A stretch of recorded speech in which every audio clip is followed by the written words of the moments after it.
Mr. Ibrahim Yusuf Al-Mubarak, Assistant Minister of Investment, Kingdom of Saudi Arabia, for his address.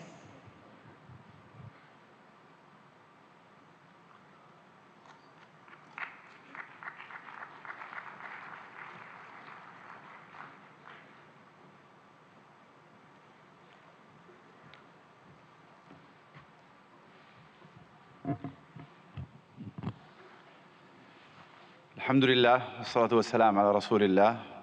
دولة رئيس الوزراء ناريندرا مودي، معالي رئيس الوزراء باتيل رئيس وزراء ولاية جوجرات، أصحاب الفخامة والسمو والمعالي الحضور الكرام، السلام عليكم ورحمة الله وبركاته.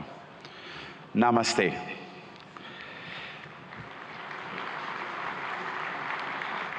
يشرفني الانضمام إليكم هنا في ولاية جوجرات، والتي تجمع اليوم قادة حكومات وقطاع الأعمال والاستثمار من جميع أنحاء العالم، وأنقل لكم تحيات مولاي خادم الحرمين الشريفين الملك سلمان بن عبد العزيز آل سعود، وسمو سيدي ولي العهد ورئيس مجلس الوزراء الأمير محمد بن سلمان إلى حكومة الهند بقيادة دولة الرئيس مودي، لاستضافتها لهذه النسخة العاشرة من قمة جوجرات العالمية النابضة بالحياة. اسمحوا لنا بداية أن نشيد برحلة الهند الاقتصادية المبهرة، والتي وصلت بالهند إلى المرتبة الخامسة على مستوى العالم من حيث الاقتصاد والاستثمار الأجنبي المباشر.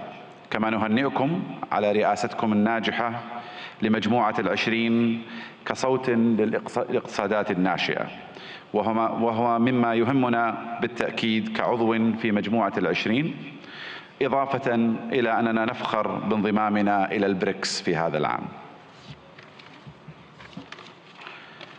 منذ أن انطلقت رؤية المملكة 2030 قبل ما يقارب 8 سنوات، ارتفع ناتجنا المحلي بنسبة 66%، وتضاعف استثمارنا الأجنبي المباشر 4 مرات، ونحن على بعد نقطة واحدة فقط من هدفنا المتمثل أن تصبح المملكة العربية السعودية أحد أكبر 15 اقتصاداً في العالم بنهاية هذا العقد بإذن الله.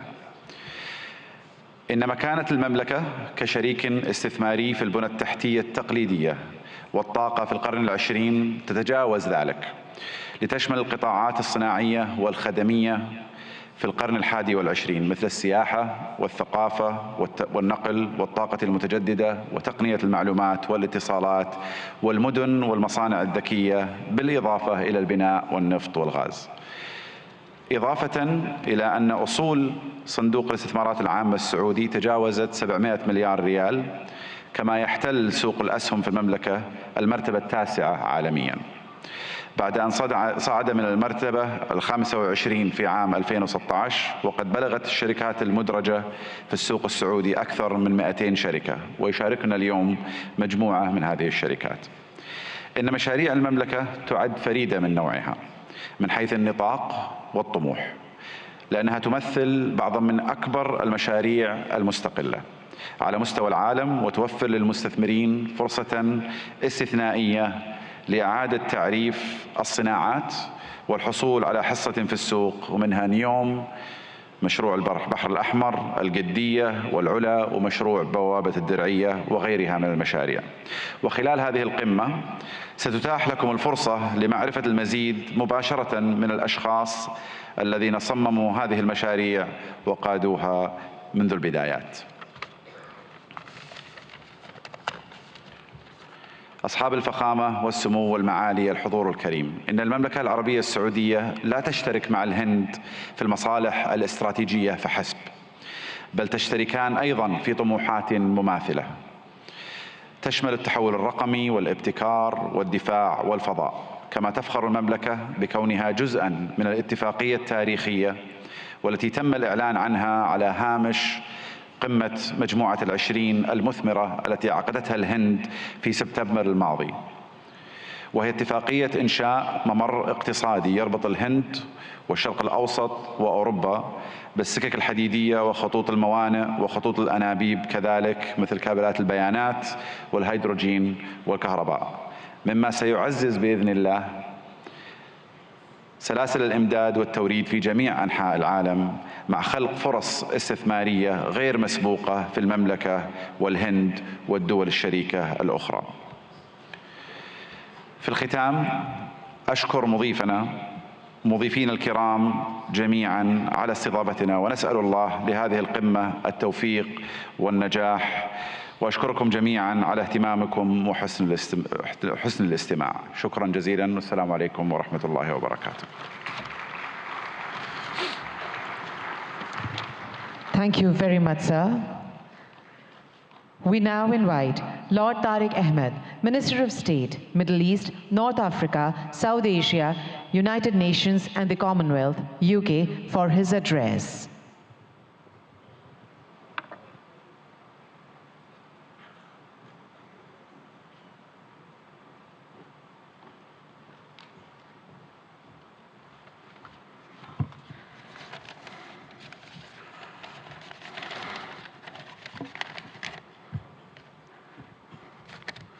Honorable Prime Minister Narendra Modi ji, Chief Minister, President, Your Excellencies, ladies and gentlemen, and keeping with the tradition, I too can use the phrase, bhaiyo aur behno. Britani sarkar ki taraf se, Bharati sarkar ko नमस्कार और बहुत बहुत बधाई हो। मुझे बड़ी खुशी है कि आज ब्रितानी का सरकार का नुमाइंदा एक ऐसा इंसान है जिसका हिंदुस्तान से एक गहरा ताल्लुक है। Prime Minister Modi ji, you defined the living bridge between our United Kingdom and India, and therefore it is appropriate that I also extend the greetings of my Prime Minister, Rishi Sunak, indeed the son-in-law of Bharat, the son-in-law of India. And on this occasion of the 10th Vibrant Gujarat, it's my honor to represent the British government on this auspicious occasion. This summit has truly, in every sense, served as a masterclass on how to go about attracting global investors, to have a stake in that remarkable growth, which, as we've seen captains of industry line up and say, is truly remarkable of India-Bharat story. Our nations may be separated by thousands of miles geographically, but that vast distance can diminish with the warmth between our people, that living bridge. And there is so much in common between our two nations. I'm going to park the whole theory of cricket for a moment, but that is an important bridge. And to those nations represented here who don't quite understand cricket, I assure you we, the UK and India, stand together in helping you understand this great game. But India's leadership, and in congratulating the Prime Minister and indeed the whole government of India on G20 last year, was a true testament to its determination. And I'm grateful to my friend, the Minister for External Affairs, Jaishankar ji, for your leadership during that occasion, along with Prime Minister Modi ji as well. And I'm really confident, Prime Minister, that this living bridge of people and ideas and innovation will truly make our partnership a potent combination for the years ahead. And I just want to reflect briefly on the why this is. India is the second largest investor in the United Kingdom. More than 900 Indian businesses operate in the United Kingdom. Indian FDI in the UK is growing faster than any other country. And for our part, the United Kingdom has a unique mix of world-class expertise and indeed talent. Total trade in goods between our two nations stands at over £38 billion. That's close to $50 billion. And that's increased in the last year alone by 24%. And that demonstrates the real strength between the two nations. The United Kingdom is the most globally connected economy in the G20, ranked second globally for soft power, and the first in the G7 for international research, collaboration and impact. And I know those are important sectors right here in Gujarat and for India as well. And we've heard already a great deal about green finance. London is also #1 globally for green finance. And that's why we are truly ambitious. We are excited by the potential of our partnership with India and in particular with the state of Gujarat. And the United Kingdom is collaborating on many exciting projects in how we develop our relationship with Gujarat as we move forward. Take, for example, the Statue of Unity, designed by UK architects, Arab, which now stands tall as a symbol of a new, confident India. Or the JCB factory, designed by Mott MacDonald, whose machinery is now powering India's incredible infrastructure development. But, Prime Minister, Chief Minister, we want to go further. We want to do more. And of course, we understand the power of education, and we're proud of the strong association between India and the United Kingdom when it comes to our education sectors as well. When you power someone, an individual, no matter where in the world, through education, you empower them, their families, their communities, indeed their nations. And I know, Prime Minister Modi ji, what a priority this is for you. And it is also live right now. We have just signed a MoU to enable closer collaboration between our higher education institutions. We want to go further in the areas of the creative economy, nurturing artists and boosting cultural exchange. Be in no doubt, business links will continue to grow, creating jobs and prosperity, whether it's from here in Ahmedabad to Aberdeen, in Scotland, in the United Kingdom. Our old friendship is blossoming into a new partnership. Bharat और ब्रितानी एक बहुत गहरी दोस्ती है, एक जिंदा संबंध है. It is a true friendship, a lasting friendship, a deep friendship, and a binding friendship and partnership for today and the future. हमारी तरफ से आपको चीफ मिनिस्टर साहिब, गुजरात इस मौके पे आपका हम बहुत धन्यवाद करते हैं. Thank you so much. बहुत बहुत धन्यवाद. Namaskar. Thank you very much, sir. We now invite His Excellency Mr. Vahan Karobian, Minister of Economy, Armenia.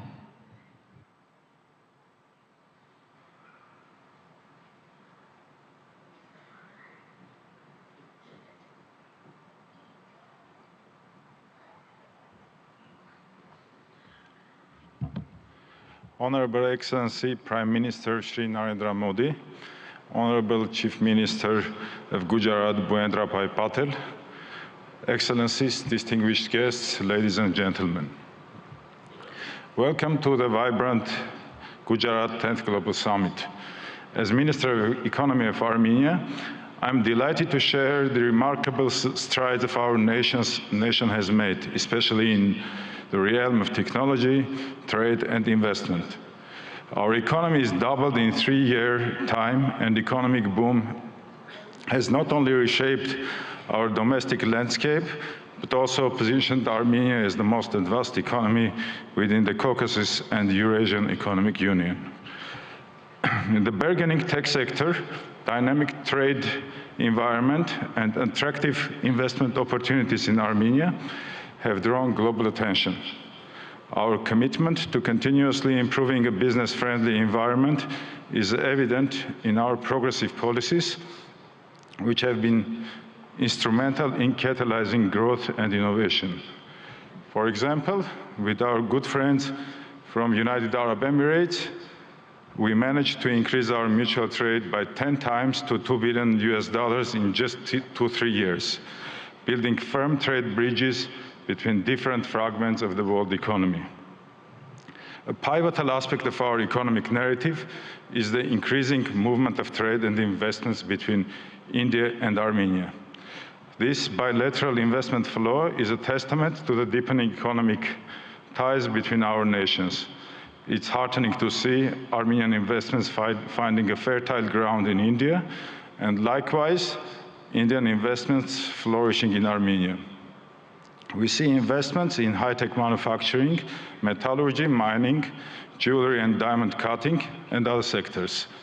Armenia may also contribute to semiconductor efforts of Gujarat and India, especially in R&D services.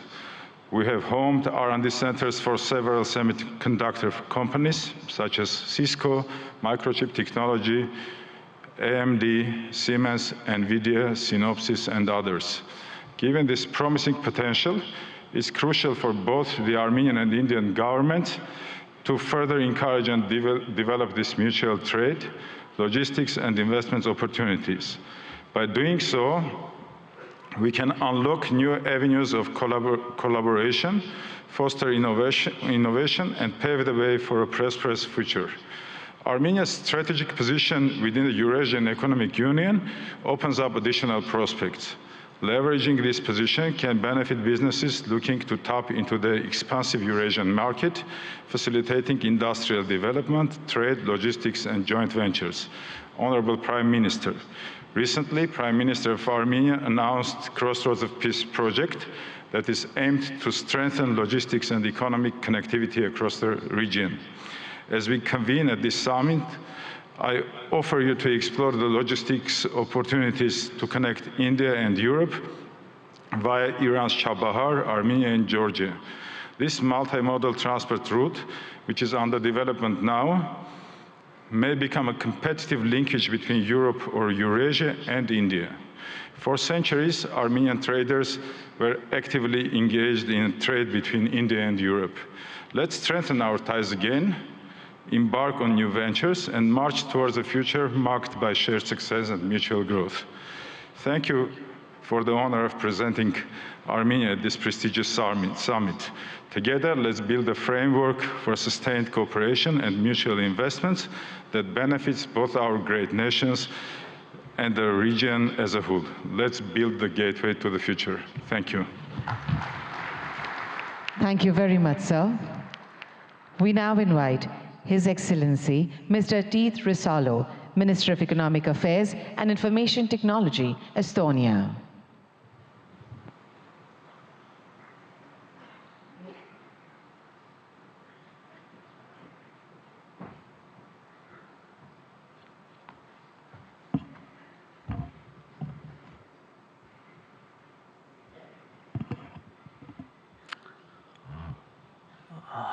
Prime Minister, Chief Minister, Excellencies, ladies and gentlemen, dear friends, namaste, or tere hommikust, as we say in Estonian.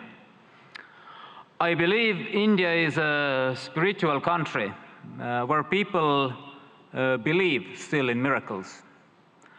And let me present you one straight away. It's me standing here representing the Republic of Estonia, free and independent country with a population of 1.4 million. Archaeology tells us that Estonians have been living in the same place for 5,000 years. But from the written history of 1,000+ years, we have been independent only 50. Despite that, we have maintained a unique culture and a full-blown, unique language and a full-blown culture. We regained our independence only 30 years ago. We started from zero. We had devastated economy, zero capital, and no major natural resources.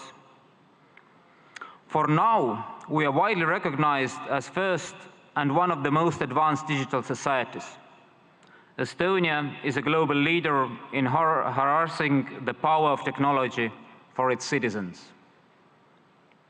But the truth is, miracles just don't happen. You have to work hard to arouse them.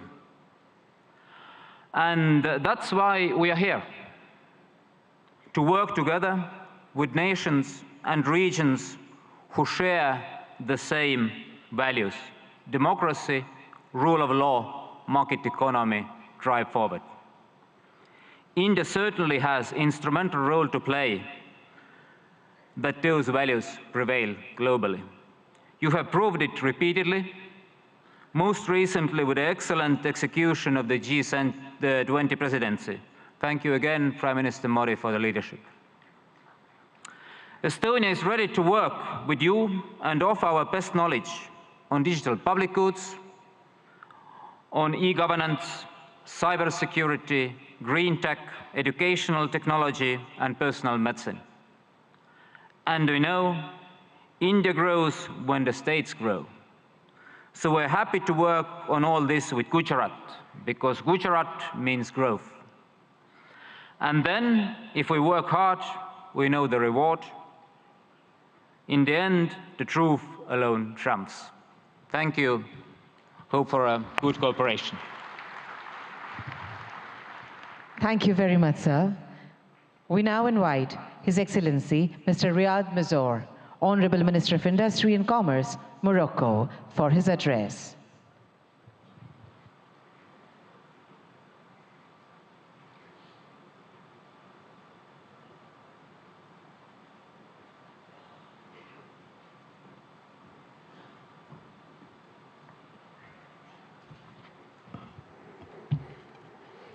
Honorable Shri Narendra Modi, Prime Minister of Bharat.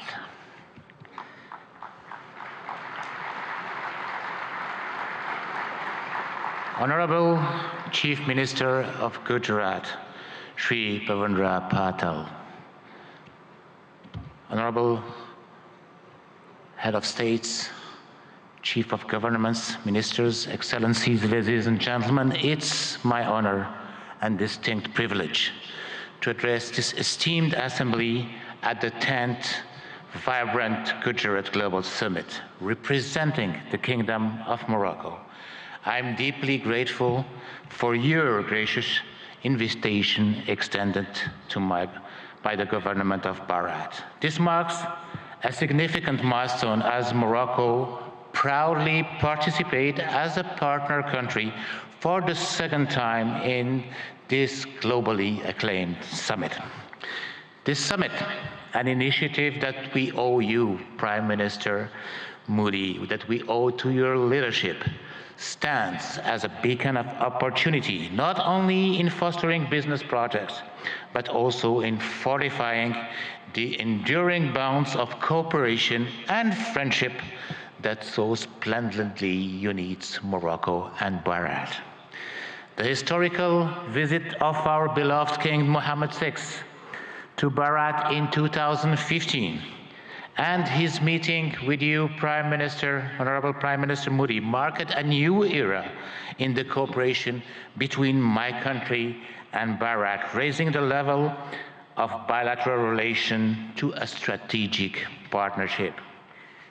Even our beloved king at that time expressed his admiration for the Indian model, which has succeeded in emerging as one of the largest world economy. Let me comment on what have been said beforehand.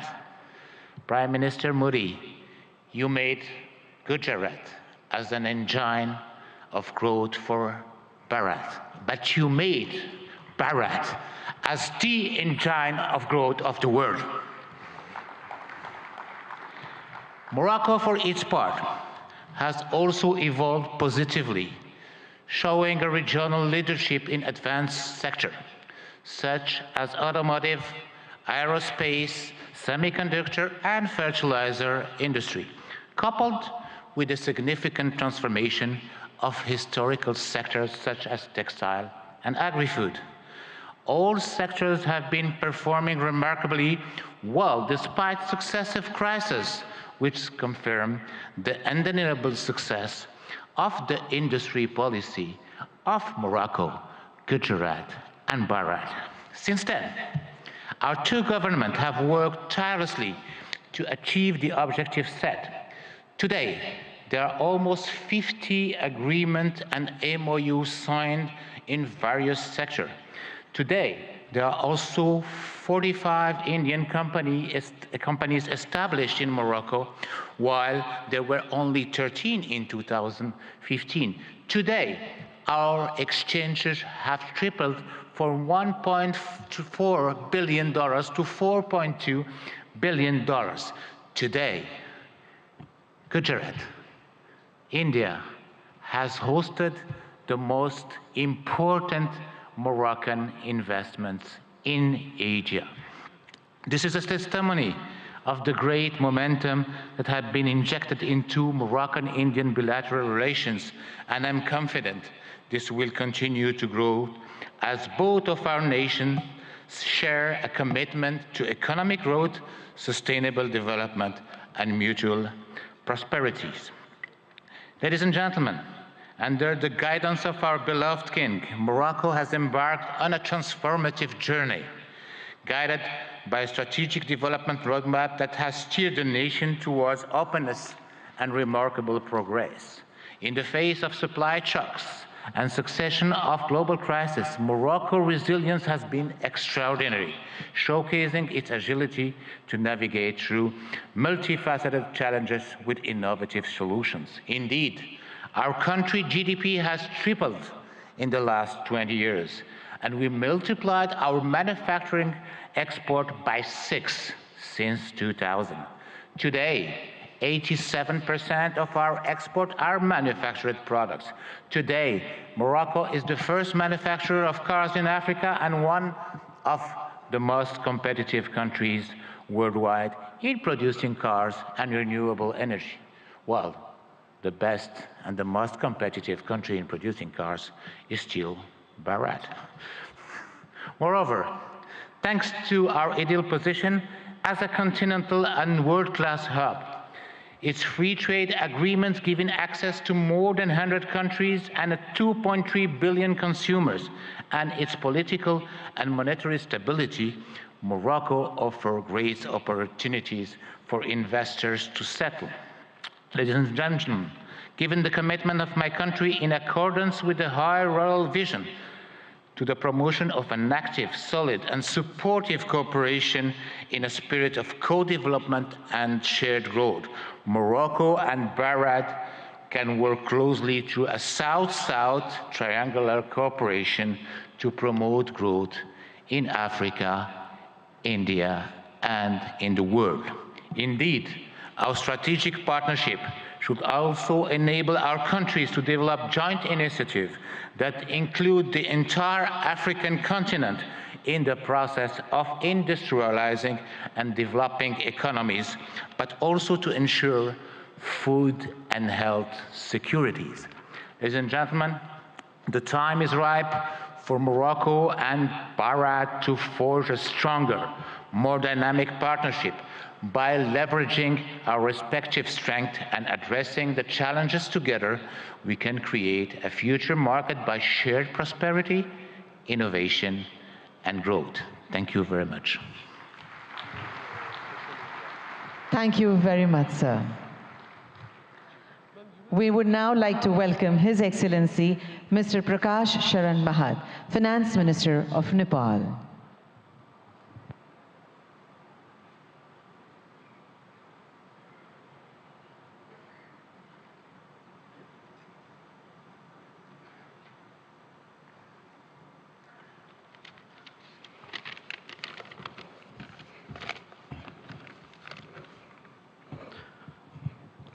Right Honorable Prime Minister Sri Narendra Modi ji, Honorable Chief Minister of Gujarat Sri Bhupendra Bhai Patel ji, distinguished participants, ladies and gentlemen, warm greetings from Nepal. Namaskar, Namaste. At the outset, let me express my sincere gratitude to Honorable Bhupendra Bhai Patel ji, Chief Minister of Gujarat, for inviting me in this August gathering. I am deeply honored and privileged to be part of this Vibrant Gujarat Global Summit 2024. This global forum for business networking, knowledge sharing, and strategic partnerships for fostering sustainable and inclusive growth has now been a forum for all. Modi ji had envisioned Vibrant Gujarat concept in 2003.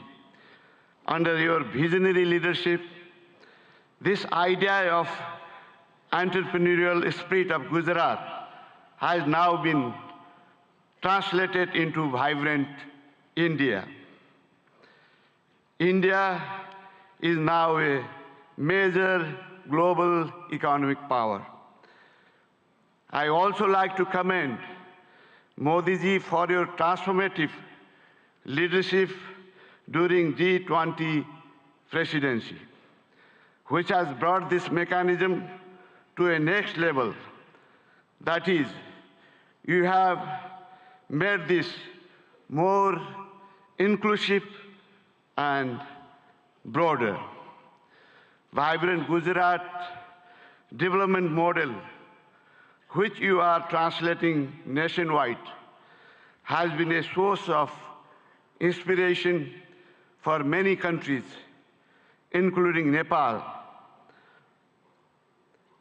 is now managing financial resources and technological know-how for addressing economic, social, and environmental challenges of our time. Nepal and India, actually, Bharat, since thousands of years, have common places of great Hindu and Buddhist religious worships. And we are visiting each other's places since ancient times. I am happy to inform you that visitors from Gujarat are one of the largest in Nepal.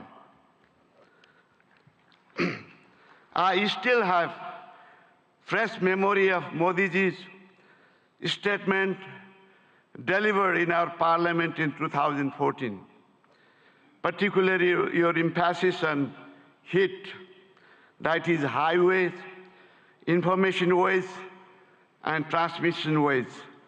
I am happy to share that we are working together in all these areas to improve connectivity, strengthen market linkages, and to reduce transaction cost. Recently, Nepal and India have signed a long-term power purchase agreement of exporting 10,000 megawatt of electricity to India over 10 years of time. This will immensely open up investment opportunity in hydropower in Nepal. It will also contribute to achieve green energy transition target, not only for Nepal, but also in India.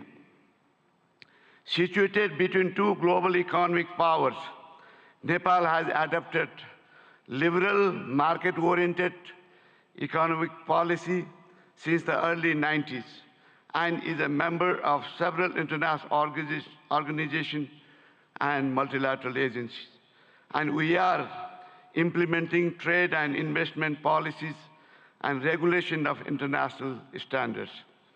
Nepal provides investor-friendly regulatory and legal framework with macroeconomic stability and rule-based democratic political system.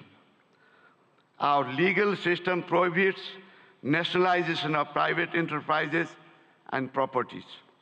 We guarantee national and non-discriminatory treatment to foreign investment. Those who have invested in Nepal are enjoying good returns on their investment.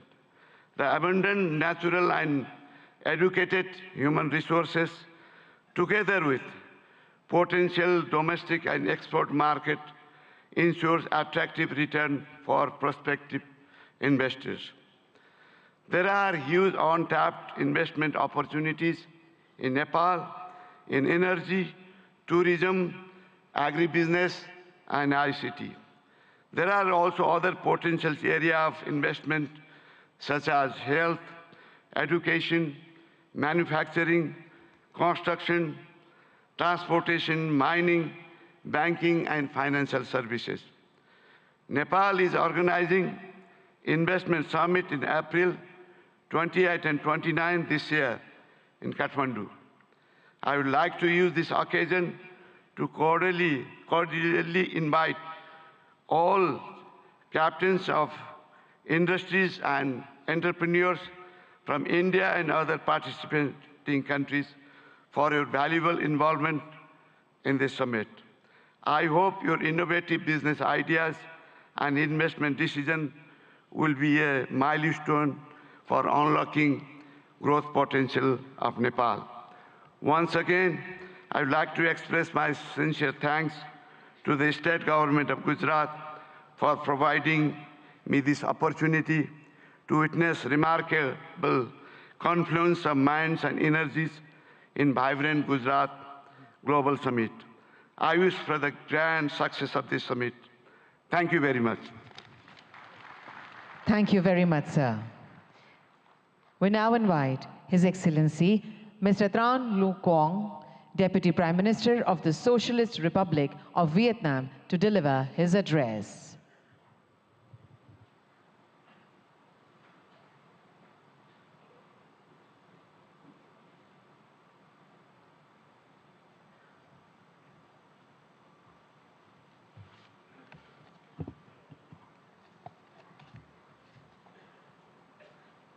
Thưa ngài Narendra Modi, Thủ tướng nước Cộng hòa Ấn Độ, thưa ngài Thủ tướng bang Gujarat, thưa các vị nguyên thủ quốc gia, người đứng đầu chính phủ các nước, thưa toàn thể quý vị.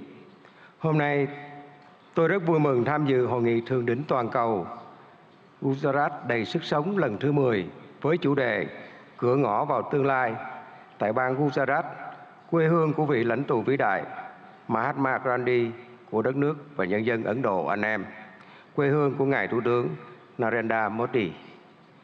Với quy mô ngày càng lớn và sự tham gia đông đảo của lãnh đạo và doanh nghiệp Ấn Độ cũng như các nước, Gujarat đầy sức sống đã thể hiện rõ tầm nhìn của Thủ tướng Modi và nỗ lực của bang Gujarat, góp phần khẳng định sự hấp dẫn cũng như vai trò và vị thế quốc tế ngày càng cao của Ấn Độ.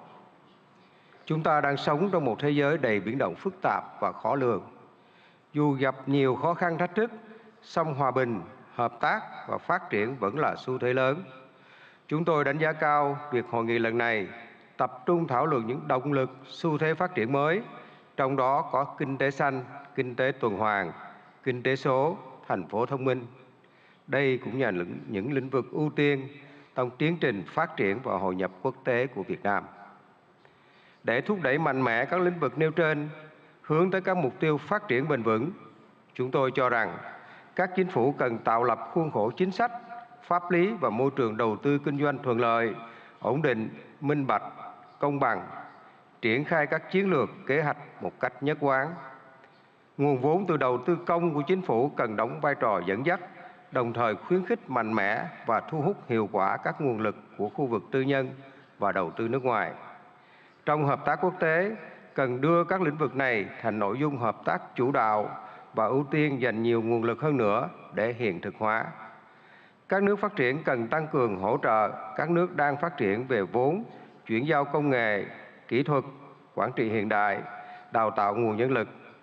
Là nền kinh tế phát triển nhanh và năng động, có quy mô lớn thứ 5 thế giới, Ấn Độ hoàn toàn có thể và đang ngày càng phát huy tốt hơn nữa vai trò dẫn dắt trong tiến trình này.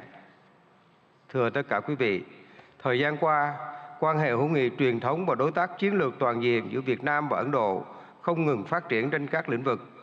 Việt Nam trân trọng cảm ơn và đánh giá cao sự hỗ trợ hiệu quả của Ấn Độ trong đào tạo nguồn nhân lực, phát triển khoa học công nghệ, chuyển đổi năng lượng, chuyển đổi số.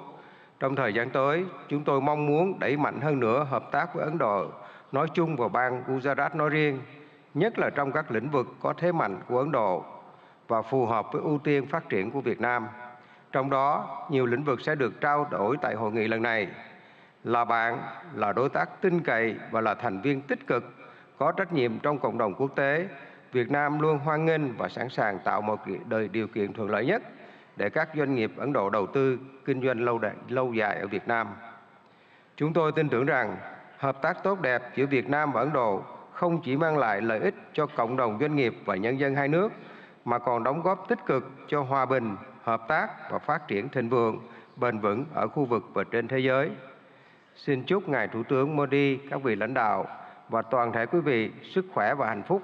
Chúc hội nghị của chúng ta thành công tốt đẹp. Xin trân trọng cảm ơn.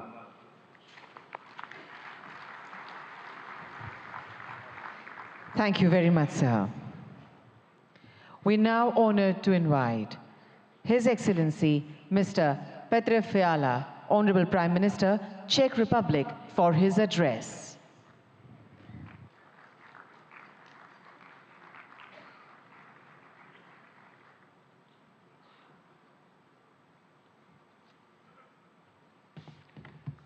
Honorable Prime Minister Modi, Chief Minister Patel, Presidents, Excellencies, ladies and gentlemen. First, please let me congratulate you on 20 years of this successful summit. I'm excited to see Gujarat's impressive economic growth and to feel the energy of the largest democracy in the world. Thank you, Chief Minister Patel, for your kind hospitality. It is a real pleasure to be here. Ladies and gentlemen, the topic of this summit is Gateway to the Future. It is a big inspiration. We are at a special point and can choose our future. It is a time of dramatic risks, but also of great chances, because the problems of today are very complex. It is not wise to concentrate on only one strategy. I think the humanity needs to work with three main priorities, three keys to unlock the gateway. The first key is innovation and new technologies. The second key is advanced industry. And the third key is applied research, which benefits the public, like in health and medicine. Please let me tell you about the position of the Czech Republic. The first key is innovation and new technologies. My country is quickly moving to a higher value economy.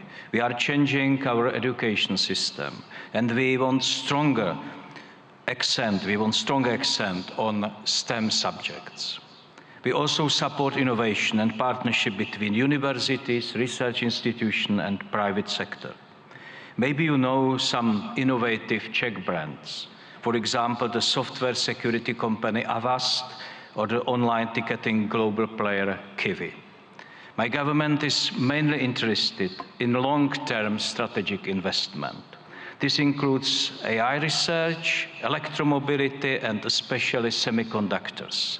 They are key for high-tech industries today, from cars to mobile phones. We also pay close attention to innovation in the energy sector. Unlike many European countries, we believe in the future of nuclear power. We have 50 years of expertise in nuclear power. Our top interest is development of small modular reactors. On this way, we want to work with leading global makers. It is also a chance to improve our Czech-Indian capacities in nuclear energy research. We are very serious about innovation in renewable energy and green digital technologies. The goal is to have reliable, efficient, and sustainable energy. This is about clean environment, and the potential for Czech-Indian collaboration is great, not only in energy, but also in wastewater treatment or in sustainable agriculture. The second key to our future is advanced industry. My country is a great exporter of high-quality industrial goods. I am sure that you know some of the traditional Czech brands, Bata, Škoda, Tatra, or Java are well established in India. Our companies are leaders in land transport. Škoda Auto produces cars here and has a new logistics center in Pune. It can be active and make India e-mobility hub of tomorrow. We also have great railway cars makers. Czech companies build wheel sets here in India. And we offer solutions for cities, trams, hydrogen buses, or smart transport systems. We have many advanced companies in space industry. It is very strong in the Czech Republic. Their products are parts of rockets and satellites from the European Space Agency and others. Our aerospace and defense industry is always ready to help our friends in India. In all sectors of our industry, we are proud of traditional and new products and their quality. The third key is applied research in fields like healthcare and medicine. There are many major issues in public health: lifestyle diseases, sustainability of public health systems, and the new health dangers. COVID-19 is a typical example. It shows us the benefits of international cooperation, sharing results and experience, and fighting the virus faster than ever before. It also shows us the need to be prepared for other new dangers. In health and medical science, fast innovation can bring big benefits to people. Its importance will only increase. There are many bad demographic and lifestyle trends in the world today. And health and medical research is also a very important driver of future economic growth. I am very pleased that Czech Republic and Indian universities cooperate successfully in this area. Tomorrow I will visit the NIMS University in Jaipur. It has a strong focus on medical research and training of health professionals. It is an institution which applies experience of top Czech and Indian experts. Ladies and gentlemen, I briefly presented three areas, three keys which can unlock the gate to our future. With them, we have a chance for a sustainable future. It offers a better life for humanity. All of them are connected to science, technology, and innovation. This is intentional. I believe that knowledge is the most important factor for growth, well-being, and happiness. I am very happy that the partnership between India and the Czech Republic is based on this vision. We show this today together with Prime Minister Modi by endorsing our strategic partnership on innovation. The partnership covers many areas, including science, new technologies, energy, healthcare, or infrastructure. There is great potential in this joint statement. India and Czechia understand the role of innovation in solving the challenges of today. Our countries believe that the economy of the future will depend on deep cooperation. This gives me great hope that our partnership will bring concrete results for our peoples. Ladies and gentlemen, the future can bring many new problems, but we already know how to be prepared by focusing on skills and innovations and by working with trusted partners. I wish you a successful discussion and thank you.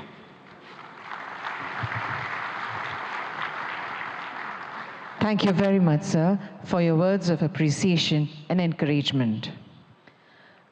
We now feel proud in inviting His Excellency, Mr. Philip Nyusi, Honorable President, Mozambique, to deliver his address.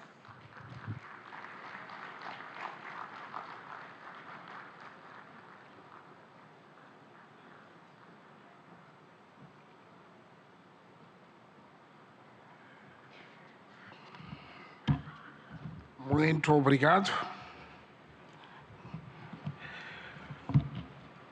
Sua Excelência Narendra Modi Ji, Primeiro-Ministro da República da Índia. Sua Excelência José Ramos Horta, Presidente de Timor-Leste, Sua Excelência Petra Fiala, Primeiro-Ministro da República Tcheca, Sua Excelência Bhupendra Patel, Ministro-Chefe do Estado de Gujarat.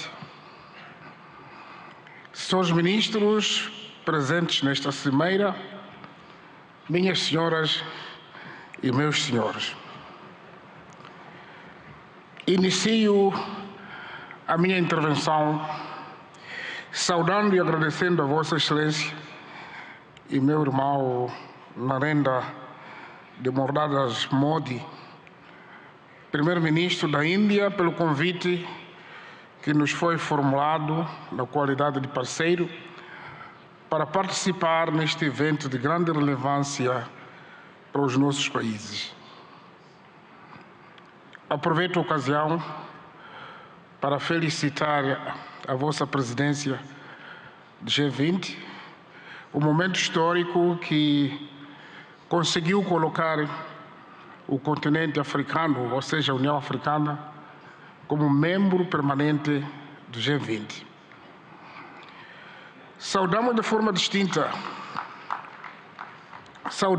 distinta a Sua Excelência Bhupendra Patel, Ministro-Chefe do Estado de Gujarat, ao povo e governo de Gujarat, pelo acolhimento que nos tem sido dispensado desde a nossa chegada a esta histórica cidade industrial, o maior centro de refinaria de petróleo do mundo e de corte e polimento de diamantes. Senhor Primeiro-Ministro, Excelências, em Ahmedabad me sinto em minha própria casa, pois foi daqui que adquiri conhecimentos que me têm ajudado a adicionar ao que antes tinha conseguido, e com o espírito de sempre aprender, me permite dar a minha humilde contribuição para o desenvolvimento do meu país, Moçambique. Suprabhat Mara Gujarat Deshwasiyon. Umujamachu Habar Namaste. A República de Moçambique participa neste fórum singular de Gujarat com o objetivo de aprender e partilhar a experiência a nível estatal, empresarial, da sociedade civil e da academia, conforme está estruturado no evento. É nosso interesse identificar oportunidades e estabelecer parcerias para coletivamente e com base em vantagens mútuas criar alicerces para o desenvolvimento harmonioso, criação da riqueza e do bem-estar para os nossos povos.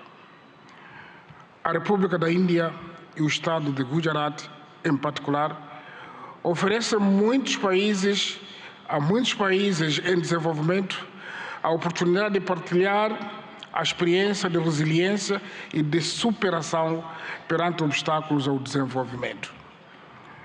O fato desta Cimeira Bienal, instituída há mais de 20 anos, assumir-se como ponto de partida para a autossuficiência de uma região, a Cimeira Global de Gujarat tem também particularidade de encorajar os países e Estados a fazerem uma apresentação sobre as oportunidades de negócio e de investimentos que oferecem. O nosso interesse em aprender da experiência de Gujarat é ainda maior porque acreditamos na estratégia de desenvolvimento baseada na autossuficiência, ou seja, na produção e transformação interna de recursos ao nosso dispor, destinada a autoconsumo e exportação. Por outro lado, os momentos temáticos agendados nesta edição da Cimeira Global de Gujarat abrangem áreas importantes para o fortalecimento da nossa cooperação bilateral. Destacamos a promoção da feira comercial, os temas sobre a transição para a economia verde no âmbito do desenvolvimento econômico sustentável, tecnologia e inovação como motores de crescimento econômico e a questão do financiamento de infraestruturas sustentáveis. Excelências, Moçambique é um país com potencialidades econômicas ainda por explorar. Pois vejamos, possui terras aráveis e rios abundantes, condições propícias para a prática da agricultura industrial, pecuária e pesca. Mantém enormes reservas para o desenvolvimento da indústria extrativa e transformadora. O país dispõe ainda de grandes reservas de areias pesadas, para além de outros minérios de elevado valor comercial, como tais diamantes, pedras preciosas, cobre, ferro, grafite. Aliás, falando do grafite, o CEO da Suzuki falou da produção de baterias. Imediatamente o convido para produzir em Moçambique, porque grafite está em abundância. Mas também Moçambique possui carvão mineral e já estamos a exportar para este país em grandes quantidades. Isso só para citar alguns exemplos. O nosso país é também conhecido como detentor de enormes potenciais energéticos, energia hídrica, eólica e solar, e estamos agora a projetar a construção de uma grande barragem hidroelétrica para mais de 1.500 megawatts. Esperamos que pode haver interesse de participar conosco ainda. Isso incluindo também uma das maiores reservas de gás natural do mundo, da bacia do Rovuma. Aliás, sei dizer que 3 empresas maiores deste país são parceiros na exploração do gás em Moçambique. Moçambique oferece igualmente oportunidades para o desenvolvimento de todo tipo de turismo, incluindo o ecoturismo. O nosso país, por ser banhado pelo nosso oceano comum, que é o Oceano Índico, permite que o canal de Moçambique seja a rota comercial estratégica de muitos países, incluindo os países de hinterland da África Austral, cujo acesso ao mar é através de Moçambique. Também desfilou neste pódio o CEO do DP World. Ele pode ser testemunho porque já estão a operar nos portos moçambicanos. Portanto, investir em Moçambique é também tirar benefício das oportunidades econômicas que a sub-região da África Austral, isto é, dos países da SADC, oferece com um mercado de mais de 250 milhões de habitantes.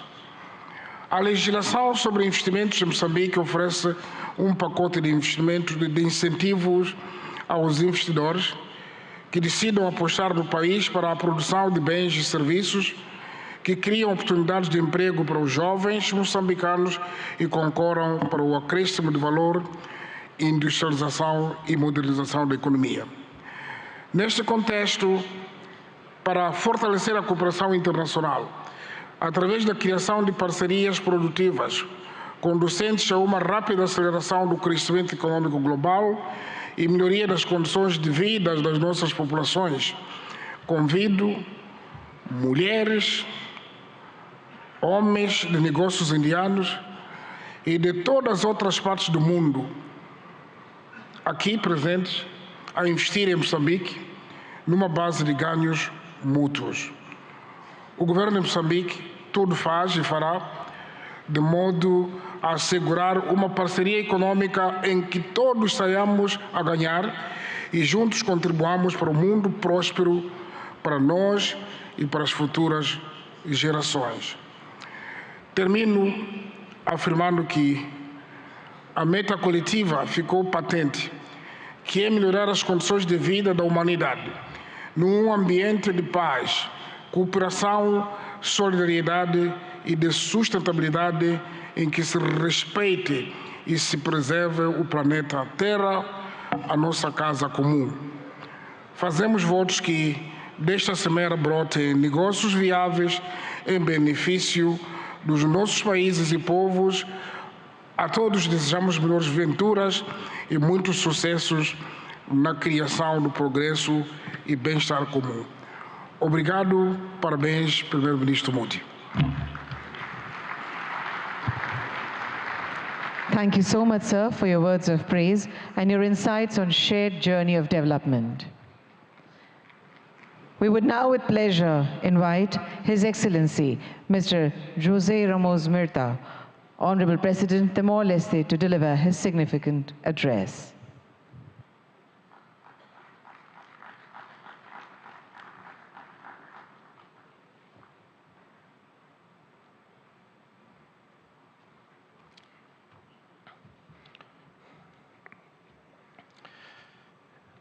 Excellency Prime Minister Modi, Chief Minister Patel, Excellency President of Mozambique, Felipe Jacinto Nyusi, Prime Minister of Czech Republic, ladies and gentlemen.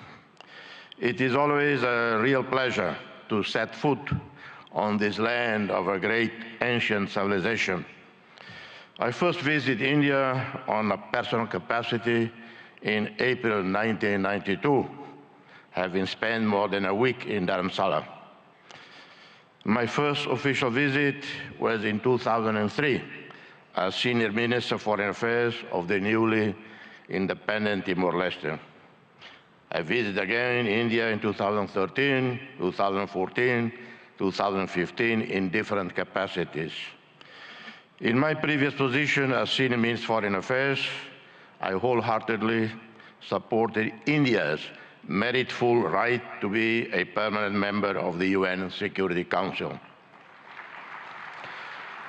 And I'm continuing to advocate for India and for Indonesia, two Asian countries, to be permanent members of a reformed, expanded, more representative UN Security Council.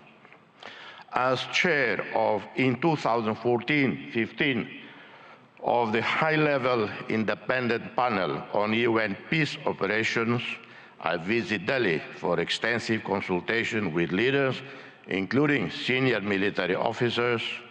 I worked closely with the Permanent Mission of India to the UN in New York as we produce a 100-page report and recommendations on how the UN should anticipate, respond more timely and effectively to the new emerging security challenges. This is my relationship with India.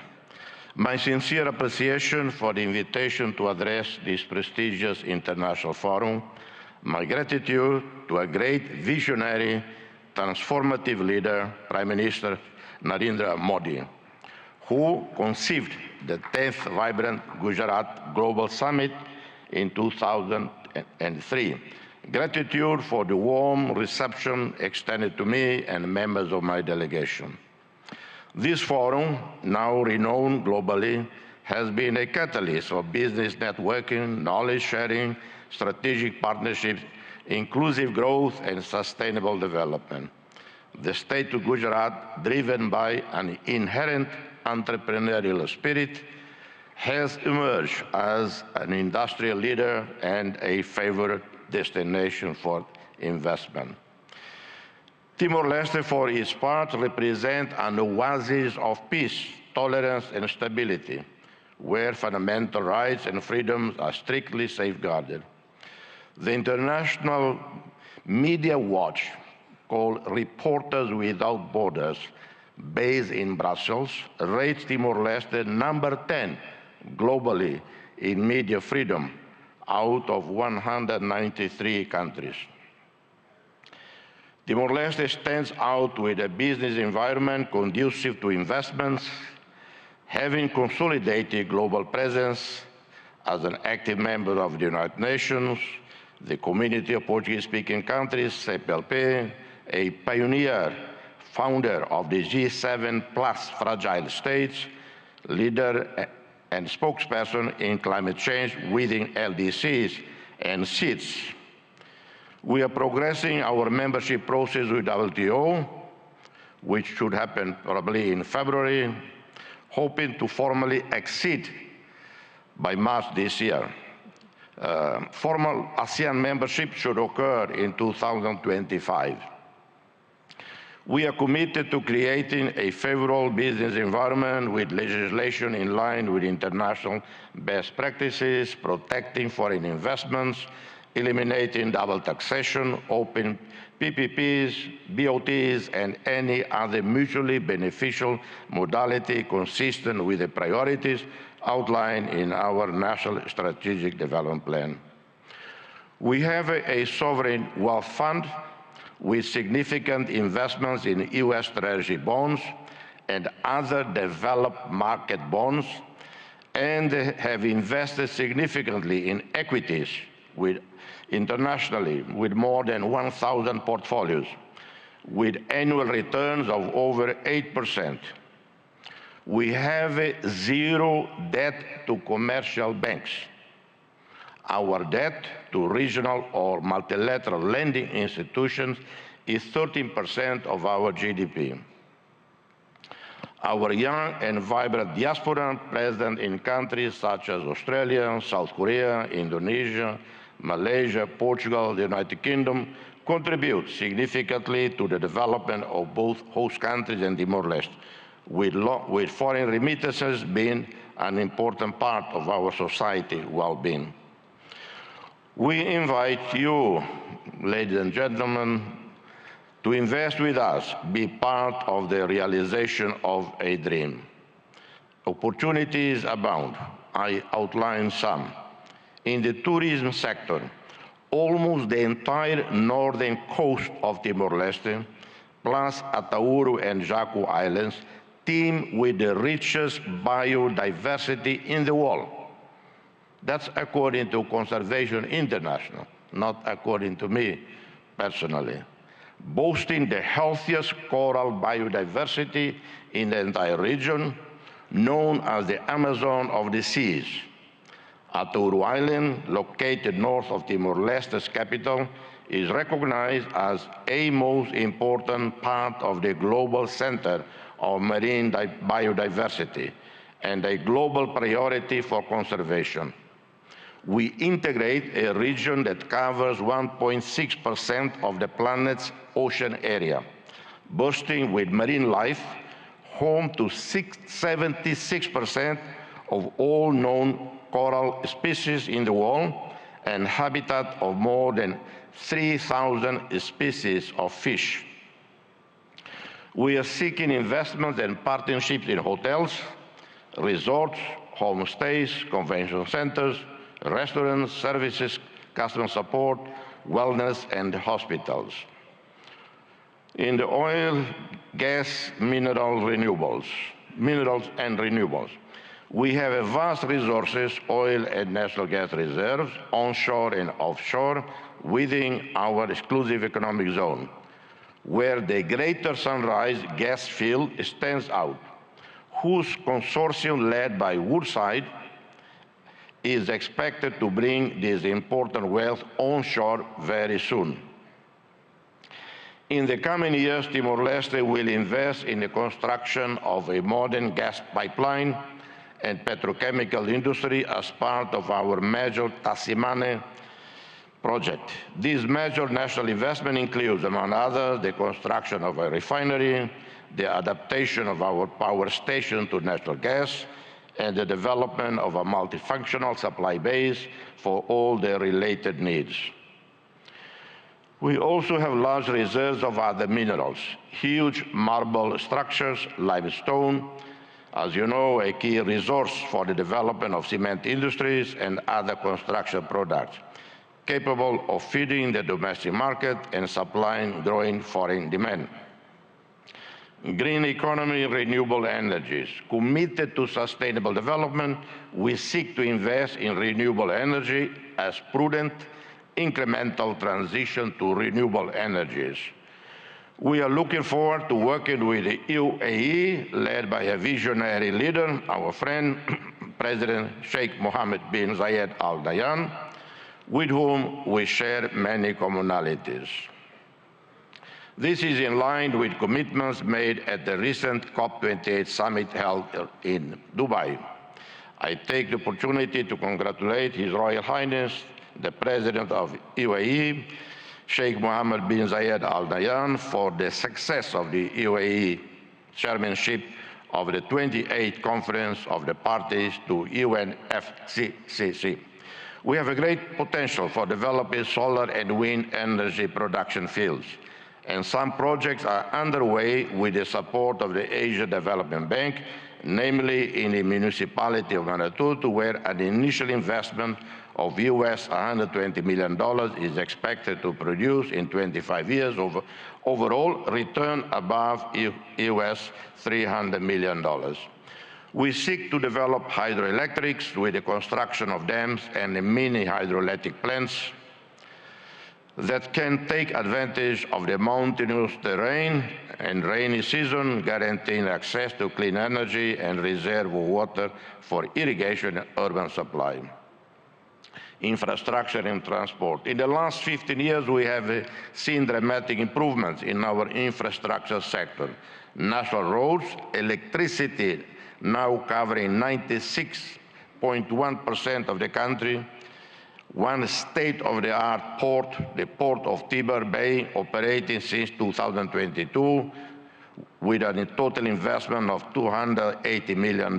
This was a first public-private partnership celebrated between Timor-Leste with the French Bolloré Group and the World Bank. One of the best projects in this sector, it is capable of transforming this port into a hub for connecting people and goods at regional level.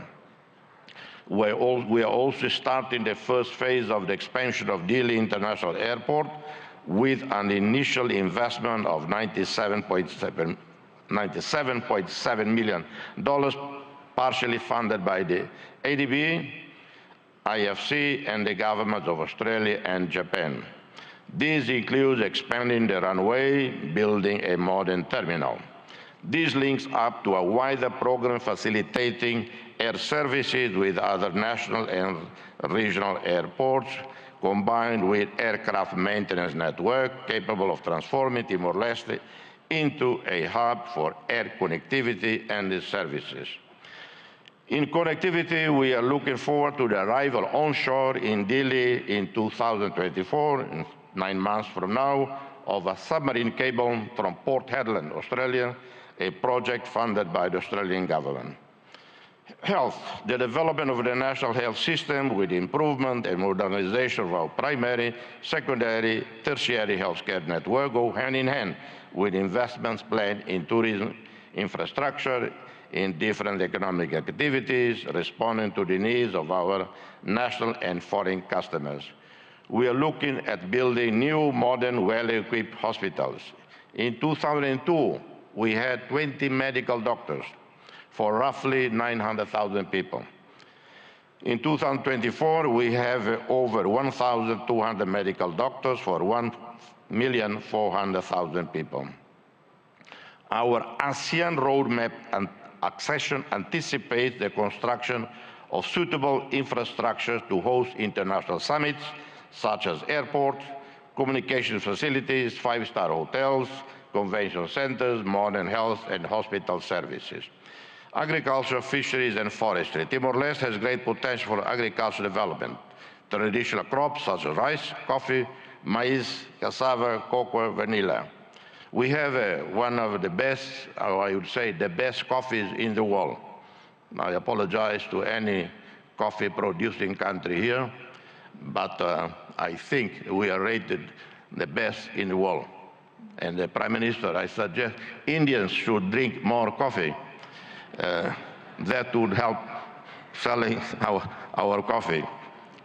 We plan to develop projects that can respond to the needs of domestic consumers, enhance food security and self-sufficiency in order to reduce excessive dependence on imported food. We will invest more in the production, processing, distribution, and export of meat, fish, and seafood, milk, and dairy products with added value that may contribute to reducing malnutrition and poverty. Investments can also be in the reforestation of areas at risk of natural disasters, planting traditional species such as sandalwood, or those with great commercial potential such as mahogany. Inspired by India, we seek technologically sustainable growth, promoting innovation and digital economy. India has highly trained and specialized human resources in the new technology sector, taking advantage of the different telecommunications infrastructures. You have also been successful in developing highly profitable digital economy projects that benefit the entire production value chain. You have linked producers, distributors, retailers, and consumers on the one hand, and promoting increasingly innovative, creative, competitive products through digital platforms and social online networks on the other. Prime Minister, dear friend, we eagerly anticipate the inauguration of the Embassy of Democratic Republic of Timor-Leste in Delhi soon, this year. Simultaneously, we await with great anticipation the opening of the Embassy of India in Delhi, thereby solidifying the visionary concept put forth by Your Excellency Prime Minister Modi, a call to forge a Delhi axis of progress and development. The problem with Delhi is sometimes people intend to come to Delhi. Instead, they end up in Delhi. And it happened many times. This axis of progress is set to build upon the robust foundations laid by our shared bilateral and multilateral cooperation. It promises to be a testament to an enduring friendship, echoing the dedicated service of Indian diplomats, such as Ambassadors Kamalesh Sharma, Atul Kar, two dear friends, who serve in our country as special representatives of the UN Secretary General in Timor-Leste. Our gratitude extends to the 7,737 peacekeepers, military and police, who played critical role over a decade of United Nations missions in Timor-Leste. India, a active contributor to UNTAED, UNICEF, UNOTIL, UNMIT, played critical role in fostering stability and security in Timor-Leste. India's commitment to assisting Timor-Leste in developing essential human resources, diplomats, and the leadership officers as part of its process to accession to ASEAN is highly commendable, and we are very grateful to you, Prime Minister. Notably, 12 diplomats have recently undergone training at the Sushma Swaraja Institute of Foreign Service, a demonstration of fulfillment of this commitment. We hope to expand this partnership in coming years. May this summit thrive as a catalyst for fostering fruitful partnership for a global sustainable development and shared prosperity. I thank you, and God bless we all. Thank you. We are privileged to have heard the Nobel laureate, His Excellency Mr. Jose Ramzota. Thank you so much, sir, for your enriching address. Honorable Prime Minister Shri Narendra Modi ji, a global leader rooted in the philosophy